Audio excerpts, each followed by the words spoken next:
దేవుని పిల్లారా, మన బ్రతుకు కాలం అంతా ఇక మనం ఎప్పుడు వెళ్ళిపోతాము అనేది దేవుడు మనకు చెప్పలేదు, వ్రాయలేదు. ఎందుకు పంపించాడో, ఎందుకు బ్రతికిస్తున్నాడో మాత్రం రాయించాడు.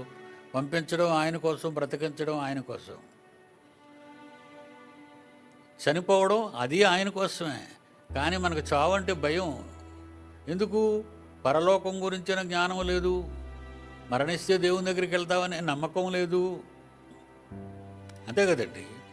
అయ్యో మనం చచ్చిపోతామా, చచ్చిపోతాం బాబు, చచ్చిపోతాం. చావుకి భయపడకుండారా. చావుకి మీ కన్నతండ్రి దగ్గరికి వెళ్తున్నారు, ఆయన ఎదురు చూస్తున్నాడు మీకోసం.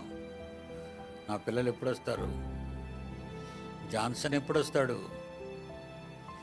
చందు ఎప్పుడు వస్తాడు, ప్రేమ్ కుమార్ ఎప్పుడు వస్తాడు, ఎప్పుడు వస్తారు, ఫ్లారెన్స్ ఎప్పుడు వస్తుంది.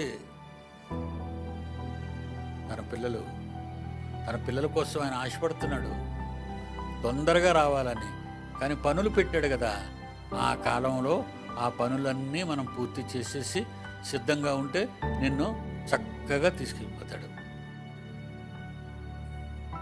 కనుక భూమి మీద ఏమన్నాడో ఆ వచనాన్ని జాగ్రత్తగా చూడండి. 6వ వచనం, 5వ వచనం.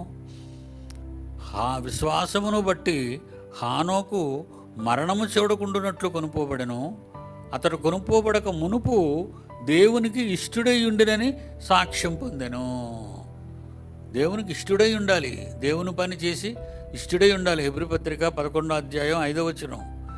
మరణము చూడకుండానట్లు అతడు కొనుక్కోబడక మునుపు దేవునికి ఇష్టుడై ఉండినని సాక్ష్యం పొందెను. కాగా దేవుడు అతన్ని కొనిపోయాను కనుక అతడు అతను కనబడలేదు. ఏమండి, హానోక్ గారి మధ్యన కనిపించడం లేదంటే దేవుడు తీసుకెళ్ళిపోయాడండి ఆయన్ని. మీరు అదే చనిపోయిన వాళ్ళ గురించి మీరు ఆ మాటలే చెప్పండి. అయ్యో పాపం చచ్చిపోయాడు అని మనం అంటాం మన అలవాటు ప్రకారంగా. కానీ అక్కడ యాక్చువల్గా మనం మాట్లాడవలసిన మాట అంటే, ఆయనకేటండి వాళ్ళ డాడీ దగ్గరికి వెళ్ళిపోయాడు. వాళ్ళ డాడీకి చాలా ఉంది మీరు అనుభవించడానికి.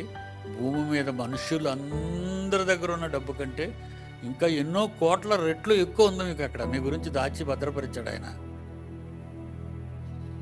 కోటాను కోట్లు మీరు లెక్క పెట్టలేనంత ఆస్తి ఒక్కొక్కరికి ఆయన ఉంచాడు. ఎందుకంటే ఆయన ఉన్నది ఒక ఆకాశం మీద కూర్చోలేదు. ఆయన ఒక ఆకాశం మీద కూర్చోలేదు.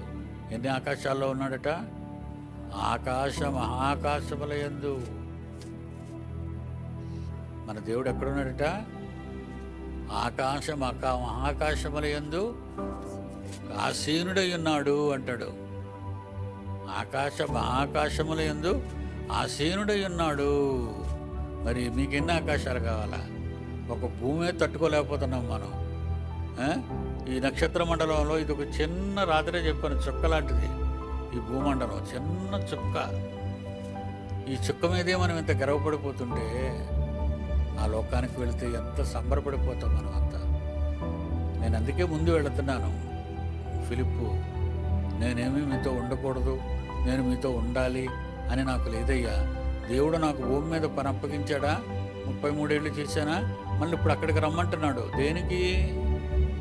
నీకు స్థలములు సిద్ధపరచ వెళ్ళిచున్నాను.